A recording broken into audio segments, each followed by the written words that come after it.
Nims Island, Chapter 12. The first plane was a jet, big and solid, with nearly 400 passengers and more crew than Alex could count. "Alex Rover?" exclaimed the flight attendant. "The world-famous adventure writer?" "I guess so," said Alex. "Come and meet the pilot. He'll be so excited." "You," Alex told herself, "are a weak-kneed, spineless jellyfish." "Pardon?" "I'd love to," said Alex, and followed her into the cockpit. "Alex Rover," said the pilot, blushing red as a stoplight. "I've always wondered, would you like to fly the plane?"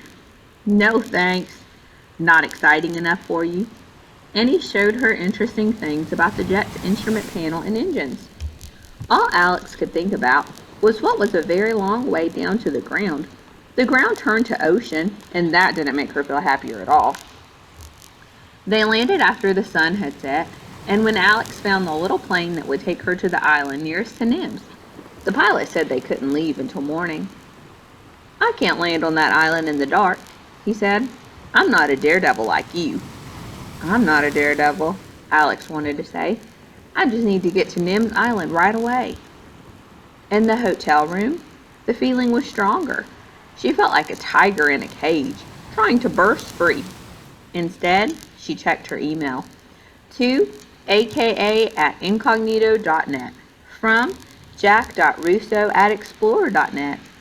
Date, Sunday, April 11th, 1828. Dear Alex, I can't believe you're really coming. How will you get here, and how long will it take? I forgot to give you my phone number before. It's 022-446-579. I've never talked to anyone before except Jack, but I guess it works the same way. From Nim. To jack.russo@explorer.net. From aka@incognito.net. Date, Sunday, April 11th, 22. Dear Nim, curses, curses. I can't go any further tonight, and now it's too late to phone. I'm flying to Sunshine Island at dawn to meet a boat from the Adventure Cruise Company, Trupo Tourists. They've been as friendly as a salesman with a sick car to sell, and have offered to take me right to your island, though I haven't told them yet where it is. Nim, it's been so much fun writing to you. No matter what happens, I'm glad I tried to come and meet you. See you tomorrow. Love, Alex. Nim woke up when it was still dark, excited as Christmas. She switched on the lamp and checked the email. Alex hit the alarm clock, and it went on ringing. She reached for her phone. "They're the bad guys!" a girl's voice shouted. "Who?" said Alex. "What?" And then she realized. The Trupo Tourist? They chased the whale when my mother died. Now they want to bring people to stare at us and bother the animals, and Jack hates them. You can't bring them here. "No," said Alex. "I think we need to fix them once and for all." "How?" "I've got 4 hours. I'll think of something." The strangest thing, Nim thought when she hung up, was that it hadn't felt strange talking to Alex. By the time the sun was properly up, Alex had showered, dressed, and eaten a hotel breakfast and was waiting at the airport. But she still hadn't thought of how to get to Nims Island and keep it a secret from the Trupo tourists. "Any daredevil plans?" the pilot joked as he started the engine. "Going to parachute out halfway for your next book?" "That's not a bad idea," Alex muttered. "I couldn't be more scared of jumping out of a plane than staying in." The pilot went as pale as Alex's knuckles. "But there's no land between here and where we're going." Alex studied the map and decided that he was right. Nims Island was too far away for a detour in this little plane. Besides, she still had to meet the Trupo tourists, the real bad guys, the reason that Nim didn't have a mother. If Alex didn't turn up, they might go on looking for Nims Island. This time, they might find it. Alex's fear disappeared as suddenly and completely as if it had fallen out of the plane without a parachute. Instead, she was angry. For the first time, she knew exactly how her hero felt when he was fighting the bad guys. And, she muttered, I'm going to win. The pilot was still worried that she was going to jump out the window. We're nearly there, he said. The airport's just past the sailing school. You can see the little boats now. Alex stared out and tried not to notice her stomach was dabbing faster than the plane. That's interesting, she thought.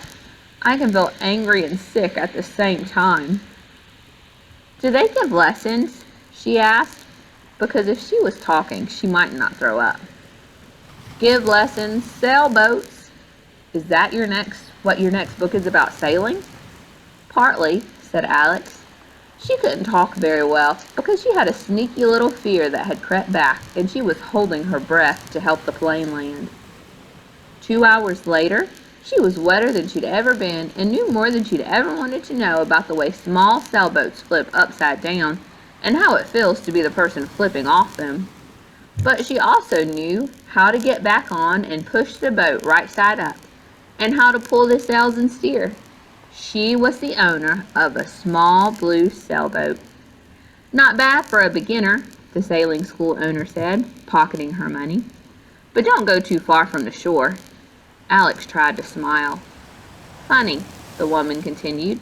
You've got the same name as the adventure writer, but I reckon he wouldn't need sailing lessons. Neither do I now, Alex told herself. I'm ready to go. And she tried to believe it. She loaded her suitcase into the little boat and sailed out of the sailing school cove, around the corner of the pink and purple Trupo tourist ship. Ahoy there, she shouted, jumping onto the wharf and standing up as tall and brave as she could. The captain came running down the gangplank. You're Alex Rover, but you're... What a delightful surprise. Are you going to write a book about us? Asked one of the crew. Maybe, said Alex. We'll have to make a good impression, the captain said, smiling and trying to suck his stomach in behind his Trupo t-shirt. I'm sure you will, said Alex. Do you mind if I bring my little boat? You there, the captain shouted at two of the crew. Hoist this boat up on the deck. Now, he went on, rubbing his hands excitedly, can you tell us where this island is? Alex pointed to a spot on the chart, a little way east of Nims Island. We'd love to hear more about it, the captain said, and started the motor. The crew gathered round as Alex began. Alex was a storyteller. She spent her life telling stories on paper, and she made people laugh and cry and hold their breath, but she had never told a story as important as this. She spoke quietly, and the crew huddled nearer, caught in the net of her words. Long, long ago, when the world was young, a volcano began to grow deep under the sea. It grew slowly, day by day and year by year, pulling lava from the heart of the earth, rolling, boiling, melting rock, hotter than fire, hot as the sun. Then, one bright summer day, a day just like today, a day just like a million other bright summer days, the mountain under the sea exploded. She hissed the words out, her hands and eyes opening wide. The crew shivered. With a roar that shook the earth, a storm came. Lightning flashed and thunder crashed. Winds howled and waves towered. From the heart of the volcano, melted rock and boiling lava poured up and out, higher and higher. And when it had finished, and the boiling rock had cooled to stone, the tiny underwater mountain had become a full-grown island with its head poking out of the sea.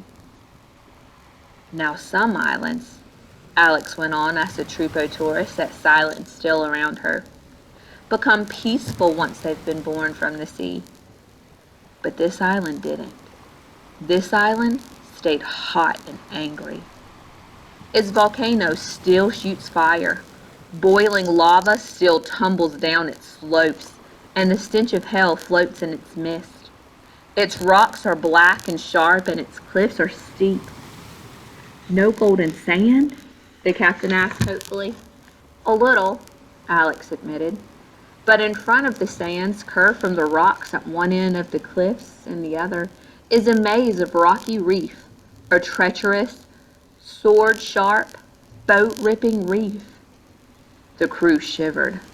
Lions of the sea, Alex continued, live on the rocks, the smartest sea lions you will ever meet, the fiercest and bravest in all the world, ready to fight and protect their home.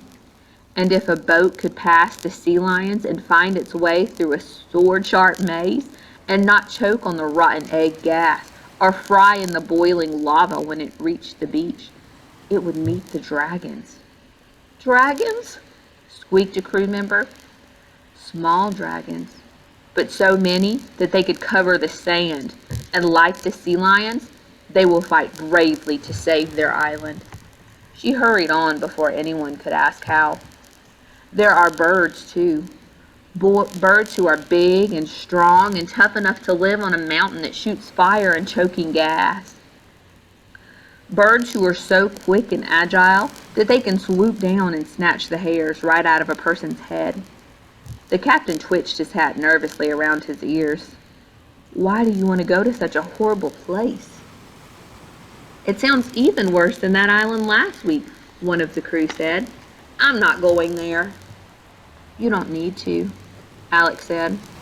You're going to lower my boat, and I'll sail the rest of the way. But why? The captain repeated. To see if that's how my hero escapes from the bad guys, Alex lied, because she knew if they saw the island, they might forget her story. The captain giggled. That makes us sound like the bad guys.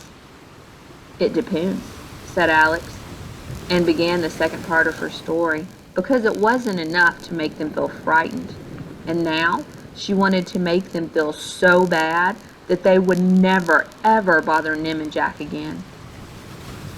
My hero is a sad, lonely man who once lived happily with a lady hero and their baby, helping the world with research and science.